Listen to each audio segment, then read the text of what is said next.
మీ చైల్డ్కి రిపీటెడ్గా cold and cough వస్తున్నాయా? దానికి సీజన్ చేంజ్ ఒకటే రీజన్ కాకపోయి ఉండొచ్చు. హాయ్, నేను మీ డాక్టర్ మహిపాల్, పిల్లల ఐసీయూ స్పెషలిస్ట్ డాక్టర్ని, సురక్ష హాస్పిటల్ కొంపల్లి.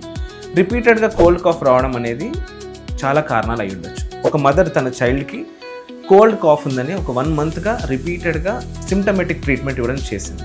కానీ రిపీటెడ్గా కోల్డ్ కాఫ్ రావడానికి కారణాలు తెలుసుకోవడం చాలా ఇంపార్టెంట్.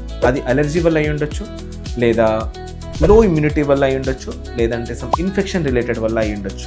సో ఇక్కడ రిపీటెడ్ కోల్డ్ కాఫ్కి treatment not to suppress the cold and cough. దాన్ని సప్రెస్ చేయడం కాదు, దాని రూట్ కాజ్ తెలుసుకోవాలి.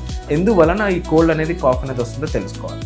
సో మన హాస్పిటల్ లాస్ట్ 12 years నుంచి ద రూట్ కాజ్కి ట్రీట్మెంట్ ఇవ్వడం చేస్తాం. రూట్ కాజ్కి ట్రీట్మెంట్ ఇవ్వడం వల్ల రిపీటెడ్గా కోల్డ్ కాఫ్ అనేవి రాకుండా ఉంటాయి. So never treat cold and cough blindly. Treat the cause, not the symptoms.